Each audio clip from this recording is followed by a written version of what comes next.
बोलती पुस्तके. ज्यांना वाचनाचा नाद त्यांना बोलती पुस्तके घाली साद. आमचं चॅनल सबस्क्राईब करा आणि सबस्क्राईब करायला इतरांनाही सांगा. झोका कथास्तू. लेखक सुनील पांडे लिखित कथा माझी ईडी चौकशी. डायरीतील ही मातोश्री कोण आहे? गृहमंत्र्यानं हा प्रश्न मला विचारताच माझ्या डोळ्यांसमोर काळोख दाटला. तोंडाला कोरडच पडली. क्षणभर वाटले धरणी दुभंग पावावी आणि तिने मला तिच्या पोटात सीतामाईसारखे घ्यावे. आजपर्यंत जे गुपित जपलं ते आता उघड होणार या जाणीवेने मी अस्वस्थ झालो. मला गप्प पाहून गृहमंत्र्याने आवाज चढवला आणि मला पुन्हा प्रश्न केला. मी काय विचारले? ही मातोश्री कोण आहे आणि तिला एवढे गिफ्ट आणि पैसे देण्याचे प्रयोजन काय? कोणीतरी आपल्या कानात गरम लावारस ओततो आहे असं मला वाटलं. देवा, तूच आता मला वाचवू शकतोस रे. माझ्या छातीत बारीक कळ आल्याचं नाट्य करत मी डाव्या हृदयावर हात ठेवत आणि तोंड वेडं वाकडं करत ऐगो असं किंचाळून जमिनीवर आडवा झालो. मला वाटलं गृहमंत्री साहेबावर याचा काही परिणाम होईल, पण नाही. गृहमंत्री साहेब अगदी दगडाच्या हृदयाचे पाषाण हृदयी होते. गृहमंत्री माझ्यावर डापरत म्हणाले, आज तुमची कोणतीच चलाकी चालणार नाही माझ्या पुढे. मांजर डोळे मिटून दूध पिते. तिला वाटतं आपल्याला कोणी पाहत नाही. काय काय ते खरं खरं स्पष्टपणे बोला, नाहीतर याचे परिणाम खूप वाईट होतील. खरं तेच सांगतोय. मी सांगितलेला एकही शब्द खोटा नाही. मी गयावया करत म्हटलं, डायरीमुळे इतकं रामायण घडेल असं स्वप्नातही मला वाटलं नव्हतं. तुम्हाला कदाचित वाटेल मी कोणी आमदार खासदार असून कुठला तरी घोटाळा केल्यानं ईडीनं मला अटक केली असेल. असं जर आपल्यास वाटत असेल तर ते साफ चुकीचं आहे. मीही तुमच्यासारखाच सर्वसामान्य माणूस आहे. मुंबईला मुलानी अँड मुलानी सन्स फर्निचर कंपनीत 10 ते 5 काम करणारा मी एक सर्वसामान्य कामगार. एक वेळ ईडीची चौकशी परवडली, पण बायकोनं केलेली उलट तपासणी नको रे देवा. गेल्या 2 तासांपासून माझी बायको माझी कसून तपासणी करत आहे. तिच्या हातात माझी एक पर्सनल डायरी सापडल्याने ही ईडी चौकशी माझ्या मागे सुरू आहे. ईडी आणि माझ्या बायकोत खूप मोठं साम्य आहे. मी मनोहर देवधर, तर बायकोचं नाव एकता देवधर. इंग्रजी अक्षर घेतलं तर बायकोचं एकता नावातील ई इंग्रजी अक्षर आणि देवधर आडनावातील डी हे अक्षर घेतलं तर काय होतं? ईडी. एकूणच काय तर सकाळपासून ईडी माझ्या मागे लागली आहे. मला डायरी लिहिण्याचा छंद. मी डायरी लिहितो म्हणजे आज काय घडलं आणि काय काय घडलं या गोष्टीची रोजनिशी नाही, फक्त जमा खर्चाचा हिशोब लिहायचा. कुणाला मी उसने पैसे दिले, कुणाकडून मी उसने पैसे घेतले, कुणाची उधारी वगैरे असेल त्याची बारीक सारीक नोंद माझ्या डायरीत मी त्या दिवशी करत असतो. गेल्या अनेक दिवसांपासून ही माझी सवय आहे. भविष्यात डायरीमुळे मी कधी अडचणीत येईल असं जर मला आधीच कळलं असतं तर हा मूर्खपणा मी केलाच नसता. आता विचार करण्यात काहीच अर्थ नव्हता. पण मी तसा सहजासहजी हार मानणाऱ्यांपैकी नव्हतो. आली अंगावर घेतलं शिंगावर, हा तर माझा बाणा. मला लाटण्याचा धाक दाखवत ईडी अर्थात बायकोनं मला विचारलं, डायरीतील ही मातोश्री कोण आहे? अगं तुला किती वेळा समजून सांगू, ही मातोश्री प्रत्यक्ष माझी आई अर्थातच तुझ्या सासूबाई आहेत. मी स्पष्टीकरण दिलं. आईंसाठी इतका खर्च? बायकोनं जरा मला आश्चर्यानंच आणि संशयानं विचारलं. अगं आईसाठी तर खर्च केला ना, त्यात एवढं आश्चर्य वाटण्याचं काय कारण? मी बायकोला जरा उलट प्रश्न केला. डायरीत पाहत बायको मला म्हणाली, आपल्या मातोश्रींना 25,000चा मोबाईल घेऊन दिला तुम्ही? हो दिला. इतक्या महागड्या मोबाईलची काय गरज होती सासूबाईंना? 1,000-2,000 रुपयांनाही आजकाल मोबाईल मिळतो म्हणे. बायकोनं मला जरा रागानंच म्हटलं, हो माहीत आहे मला. मी मग इतके पैसे खर्च करायची काय गरज होती? मला नवीन मोबाईल घेऊन द्या म्हणून इतके दिवस तुमच्या मागे लागले मी, तर ऐकून न ऐकल्यासारखं केलं तुम्ही. अगं, सध्या जमाना स्मार्टफोनचा आहे. साध्या बटनाच्या मोबाईलला कोण विचारतोय? मी म्हटलं. बायकोच्या हातात पण स्मार्टफोन हवा असं नाही वाटलं कधी तुम्हाला? बायको रागानंच म्हणाली. वाटतं ग. या दिवाळीला नक्की तुला नवीन मोबाईल घेऊन देईन बरं का. मी असं म्हणताच बायकोची कळी जरा खुलली. तशी थोड्याशा गुस्स्यात बायकोनं मला विचारलं. आईना साध्या बटनाचा मोबाईल पण चालला असता. खरं आहे तुझं, पण स्मार्टफोनमुळं व्हिडिओ कॉल करता येतो. न भेटता समोरासमोर भेटल्याचं समाधान मिळतं. दुपारी आणि रात्री मोबाईलवर कीर्तन प्रवचन तिला घर बसल्या ऐकायला मिळतं. वेळ चांगला जातो तिचा. तुला नाही माझ्या आईबद्दल काही वाटत ते सोड, पण मला तर खूप वाटतं गावाला जावं, आईला अधूनमधून भेटून यावं. जावा की, तुम्हाला कोण नाही म्हणतंय, पण मला गावाला जायला नाही जमणार म्हणून सांगून ठेवते. काय त्या खेडेगावात ठेवलं आहे? तुझे माहेर पण खेडेगावातलंच आहे हे विसरू नकोस. हो, पण याचा अर्थ मी आयुष्यभर गावातच नव्हते काढणार. तुम्ही मुंबईला नोकरीला आहे हे पाहूनच मी तुमच्याशी लग्न केलंय. बायकोचं बोलणं ऐकून मी जरा औंढाच गिळला. थोडक्यात काय तर माझ्याकडे बघून नाही तर माझ्या नोकरीकडे बघून बायकोनं माझ्याशी लग्न केलं होतं. मी त्यावर काही बोललो नाही. ईडीच्या कोण नादी लागतोय? हातातील डायरीत पाहत बायकोनं पुन्हा माझी चौकशी सुरू केली. मातोश्रींना 2000चं घड्याळ घेऊन दिलं? बायकोनं माझ्याकडे कटाक्ष टाकला. मी नजर वळवली. सासूबाई कधीपासून 2-2 हजारांचे घड्याळ हातात घालून फिरायला लागले? हातात नाही ग, मी चूक दुरुस्त करत म्हटलं. मग भिंतीवरील घड्याळ दिलं. इतक्या महागाचं? बायको. हो, अगं चांगले टोल देणारं घड्याळ घेऊन दिले आईला. टोलचे? बायकोनं जरा आश्चर्यानं विचारलं. हो अगं, तुला सांगतो, आजकाल गावाकडचे कोंबडे पण इतके आळशी झालेत ना की पहाटे लवकर बांगच देत नाहीत. आपल्या माणसांसारखं रात्री उशिरा झोपतात आणि सकाळी पण उशिरा उठतात. मी स्पष्टीकरण दिलं. तेवढं मात्र खरं आहे. बायकोनं डायरीत पाहत मला प्रश्न केला. मातोश्रींना पैठण दिली? मी बायकोची पुन्हा नजर चुकवली. हा काय प्रकार आहे? मला इतक्या वर्षात साधी पैठणी घ्यायला तुम्हाला जमली नाही आणि आईसाठी पैठणी? आईची खूप इच्छा होती पैठणी नेसायची, पण कधी जमलं नाही परिस्थितीमुळं. मी ठरवलं नोकरीला लागल्यावर आईला पैठणी साडी घ्यायची. घेतली. आता परिस्थिती आहे माझी. नोकरीला लागून इतक्या वर्षांनी घेतली आईला साडी. मग मला कधी बोलला नाहीत ते? अगं मागच्या दिवाळीला गावी गेलो होतो ना तेव्हाच घेतली. तुला सांगायचंच विसरलो मी. मी म्हटलं. बायको गप्प झाली. मी खुर्चीवरून उठत बायकोला म्हणालो. झाली का तुझी चौकशी सगळी? थांबा, माझे प्रश्न अजून संपले नाहीत. बायको डायरीतील पाने चाळत मला दम देत म्हणाली. मी पुन्हा खुर्चीवर नाईलाजानं बसलो. डायरीतील एका पानावरील मजकूर वाचून बायकोचे डोळे आश्चर्याने विस्पारले. ते पाहून मला तर धडकीच भरली. हिनं आता आणि काय वाचलं? काय ग, काय झालं? मी स्वतःहूनच तिला विचारलं. मातोश्रीला 2 लाख रुपये दिलेत? हा काय प्रकार आहे? म्हणजे? मी काही न समजून विचारलं. तेच तर तुम्हाला विचारते मी. सासूबाईंना तुम्ही 2 लाख रुपये दिलेत? अगं, तुला तर माहीत आहे गावाकडचं आपलं घर पावसाळ्यात किती गळतं. पत्रे पण किती जुने झाले आहेत.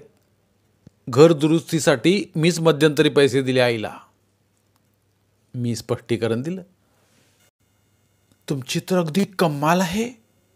एका शब्दानंही तुम्ही मला साधं सांगितलं नाही. त्यात काय सांगायचं, मुलगा म्हणून माझं कर्तव्यच होतं ना ते.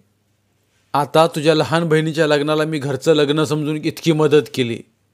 मागे तुझी आई दवाखान्यात ॲडमिट असताना दवाखान्याचा सगळा खर्च केला. ते काही माझ्या आईला विचारून केलं नाही. मी बायकोला असं म्हणताच बायको गप्प झाली. हातातील डायरी बंद करून टेबलावर ठेवत बायको मला म्हणाली, मी आपलं सहज विचारलं, इतकं रागवायला काय झालं? बायको नमतं घेत म्हणाली, अगं मी रागावलो नाही काही. तसंही डायरीत काही आक्षेपार्ह तुला काही आढळलं का? मी बायकोला विचारलं. नाही. अगं जमा खर्चाची ती डायरी, दुसरं काय असणार त्यात? तसंही दुसऱ्याची खाजगी पत्रे आणि डायऱ्या अशा कोणी वाचू नयेत बरं का. मी कोणी परके आहे का? नाही ग. मग बाकी तुमच्या तपास चौकशीचा निकाल काय लागला ते तरी सांगा न्यायाधीश महाराज आम्हाला. मी हसत हसत म्हटलं, कोर्ट असा निकाल देते की सदर डायरीत तपास यंत्रणेला काही हाती न लागल्यामुळे हे कोर्ट श्री मनोहर देवधर यांची निर्दोष सुटका करत आहे. आणि झाल्या प्रकाराबद्दल कोर्ट तपास यंत्रणेस सक्त ताकीद देत आहे की यापुढे अशा प्रकारची चूक भविष्यात त्यांच्याकडून होऊ नये. बायकोनं आपला निकाल ऐकवला. मीही टाळ्या वाजवून आनंद व्यक्त केला. बायको माझ्याकडे कौतुकाने पाहत म्हणाली, सॉरी हां, मी उगाच राईचा पर्वत केला. थांबा, तुमच्या आवडीचे मस्त गरमागरम कांदे भजी करते. वाह, करा करा, तोपर्यंत मी कोपऱ्यावरून पेपर घेऊन येतो. असे म्हणत मी इडीच्या तावडीतून शीळ घालत घालत घराबाहेर पडलो. एकूणच झाल्या प्रकारावरून मी किती मातृभक्त आहे आणि माझी बायको किती संशयी आहे असे आपणास वाटले असेल तर तो आपला गैरसमज आहे. जरा थांबा. डायरीतील सांकेतिक कोडमुळं मी आज ईडीपासून वाचलो होतो. मातोश्री हा तो सांकेतिक शब्द. मातोश्री, त्या शब्दावर मी मनोमन हसलो. मातोश्री अर्थात माया तोडकर. ही माया तोडकर आमच्या कोकणातील श्रीवर्धनची, म्हणून मातोश्री. माया तोडकर नुकतीच वर्षापूर्वी आमच्या ऑफिसला जॉईन झाली होती. तीही नेमकी माझ्याच अकाउंट सेक्शनला. पोरगी एकदम बिनधास्त पण मर्यादाशील. ती फार संस्कारी होती. स्वभाव तिचा एकदम मनमोकळा. हसली तरी हिमनग वितळेल. दिसायला सुंदरच होती. हसताना गालावर छान खळी पडायची. तिची माझी छान मैत्री होती. दुपारी लंचला आम्ही दोघेजण जेवायला बसायचो. तिच्या हातात अन्नपूर्णा होती. रोज नवनवीन पदार्थ तिच्या डब्याला असायचे आणि ती मग आग्रह करून मला खाऊ घालायची. आमची तशी निखळ मैत्री होती. मला जशी मैत्रीण हवी होती तशीच ती होती. तिचा नवा मोबाईल लोकल ट्रेनमध्ये कोणीतरी मारला. बिचारी एवढंसं तोंड करून मला रडत रडत सांगत होती. तिचे अश्रू मला काही पाहवले नाहीत. मीच तिला मग नवीन मोबाईल घेऊन दिला. पण ती फार स्वाभिमानी. दिवाळीला बोनस मिळाला की तुमचे पैसे देते असं मला म्हणाली. तेव्हा कुठे तिने मोबाईल घेतला. दिवाळीत बोनस मिळाला आणि न सांगता तिने 25,000 मला देऊन टाकले. पण फार व्यवहारी पोरगी, फार. मी सुरुवातीला पैसे घ्यायला का कू केली, पण मला सरळ म्हणाली, आपली मैत्री वेगळी आणि व्यवहार वेगळा. मैत्रीत व्यवहार नको. काय बोलणार तिच्यापुढे मी. मला पैसे घ्यावेच लागले. ती खरोखरच वेगळी होती. तिचं आणि माझं छान जमायचं. त्यात मी पण कोकणातील असल्यामुळे तिच्याशी माझे सूर चांगले जुळले होते. मी दिवे आगारचा, माया श्रीवर्धनची. अगदी जवळजवळच दोघांची गावं. मागच्या वाढदिवसाला मायाला मी घड्याळ गिफ्ट दिलं. ती आधी घेईनाच, पण मी जरा तिच्यावर खोटे खोटे रागावलो. तेव्हा तिनं घड्याळ माझ्याकडून घेतलं. मग ऑफिसला ती ड्रेसमध्ये रोज यायची. एकदा लंचला जेवता जेवता तिला मी सहज म्हणालो, तू साडी का नाही वापरत? छान दिसेल ना साडीत. त्यावर माया अशी काही हसली की बाकी ऑफिसचा स्टाफ आमच्याकडे बघू लागला. मला क्षणभर कळेना की आपण चुकीचे तर काही बोललो नाही ना. मी मायाला म्हटलं, काय झालं माया? मी चुकीचं काही बोललो नाही ना? छे छे, बिलकुल नाही. मग तू हसलीस का? मी मायाला प्रश्न केला. सर, ड्रेसमध्येच मला जास्त कम्फर्टेबल वाटतं. ड्रेस कसा वापरायला सुटसुटीत. साडी घालून लोकलनं यायचं म्हटल्यावर जरा अवघडच काम आहे. त्यात साडी नेसण्यात वेळ पण जातो ना खूप. माया म्हणत होती ते बरोबर होतं म्हणा. आमची दोघांची छान मैत्री असली तरी माया मला आदराने ऑफिसात सरच म्हणायची. माया मला म्हणाली, कधीतरी सणाला घरी असल्यावर मी साडी घालते, पण मुंबईत आल्यापासून साडी वापरायचा प्रसंग फारसा आला नाही. माया मुंबईला आपल्या मामांच्या घरी राहत होती, त्यामुळं जागेचा प्रश्न तिचा मिटला होता. आमचं ऑफिस ठाण्याला, ती राहायला कल्याणला. रोज कल्याणवरून ती लोकलनं ऑफिसला यायची. ऑफिस कामासाठी मला एकदा पैठणला जावं लागलं. जाताना मला माया बोलता बोलता म्हणाली, पैठणला साड्या खूप छान मिळतात म्हणे. हो, पैठण खास पैठणीसाठीच फेमस आहे. मी पैठणला गेलो आणि खास तिच्यासाठी पैठणी घेऊन आलो. तिला तर पैठणी इतकी आवडली की काही विचारू नका. बोलता बोलता तिनं मला विचारलंही, वहिनींसाठी पण आणली ना साडी? हो हो, आणली तर. मी तिच्याशी खोटंच बोललो. आमच्या सौभाग्यवतीला कुठं आमची चॉईस पसंत पडणार. मागे पैठणला गेलो होतो तेव्हा बायकोसाठी चांगली पैठणी साडी आणली मी. तेव्हा साडी पाहून नाक उडवत बायको मला म्हणाली, साडीचा कलर इतका काही खास नाही. हा कलर मला उठून नाही दिसणार. बायकोनं सरळ मी आणलेली पैठणी तिच्या लहान बहिणीला देऊन टाकली. त्यामुळं बायकोला काही आणायच्या भानगडीत मी सहसा पडत नाही. सरळ तिला पैसे द्यायचे आणि सांगायचं, तुझ्या पसंतीनं तुला जे घ्यायचं ते घे. माया तशी नव्हती. समोरच्याचा मान ठेवायची. एखाद्याने एवढ्या आपुलकीनं काही दिलं तर ती घ्यायची.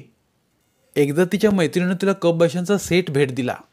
खरं तर माया चहा कॉफी घेत नव्हती, तरीही मैत्रिणीनं एवढ्या आपुलकीनं कप सेट दिल्यावर ती त्याला नाही म्हणाली नाही. समोरच्या माणसाच्या मनाचा आणि भावनांचा ती विचार करायची. कोकणात तिच्या वडिलांनी नुकतीच एक जागा घेतली होती. स्टॅम्प ड्युटीला 2 लाख रुपये कमी पडत होते. तिने बँकेत लोनसाठी अर्जही केला होता, पण लोन पास व्हायला 1.5 महिना जाणार होता. तिची अडचण लक्षात घेऊन मी तिला 2 लाख रुपयांची मदत केली. तुझे लोनचे काम झाले की मला पैसे परत दे, मी म्हणालो. बिचारी मी केलेली मदत पाहून इतकी हळवी झाली की तिच्या डोळ्यात पाणीच आलं. मी राहायला दादरला, माया कल्याणला, दोघं 2 टोकावर. आमचं ऑफिस ठाण्याला. मी एकदा बोलता बोलता मायाला म्हणालो, एकदा आमच्या घरी ये ना. घरी? कशाला? मायानं विचारलं. चहाला. चहा प्यायला खास दादरला? माया हसत म्हणाली, चहा पाण्याला म्हणजे जेवायलाच ये. त्यानिमित्तानं तुझी माझ्या बायकोची पण ओळख होईल. मी म्हटलं, हो येईल नक्की, पण कधी? मी उत्सुकतेनं तिला विचारलं. येईल लवकरच जोडीने. ती पुन्हा खळखळून हसली. कोणीही तिच्या प्रेमात पडावं अशीच ती होती. कधी कधी माझ्या मनात यायचं, ही आपल्याला आधी का नाही भेटली? बस एवढंच. ती माझी फक्त मैत्रीण होती. मैत्रीच्या मर्यादा आम्ही कधीच ओलांडल्या नाहीत. मी व्यवहारी नव्हतो. डायरीत अशा बारीक सारीक गोष्टींची मी नोंद करायला नको होती. माझे वडील पण असेच होते. त्यांच्या हिशोबाच्या डायरीत अशाच अनेक बारीक सारीक गोष्टींची नोंद असायची. दूधवाल्याचे बिल, पेपरवाल्याचे बिल, गिरणीवाल्याची उधारी, किराणावाल्याची उधारी, आठवड्याचा बाजार, कुणाला कधी हात उसने पैसे दिले किंवा घेतले त्याची नोंद वडील वहीत करून ठेवायचे. तीच सवय मला पण लागलेली. कोपऱ्यावरून पेपर घेऊन घरी येताना पुढच्या महिन्यात गावाला जाताना मी मनातल्या मनात काय काय करायचं या गोष्टींची लिस्ट केली. आईला चांगला स्मार्टफोन घेऊन द्यायचा, आईला पैठणी घ्यायची, भिंतीवरील घड्याळ घ्यायचं, गावाकडील घर दुरुस्त करून घ्यायचंय. आज आपण मातोश्रीमुळे वाचलो, त्याच जन्मदात्या मातोश्रीसाठी आपण काहीतरी करायला हवं. ही ईडी पुन्हा कधी आपल्या मागे लागेल हे सांगता येणार नाही. आणि महत्त्वाचं म्हणजे आजपासून डायरीतील मातोश्री हे प्रकरण कायमचं बंद.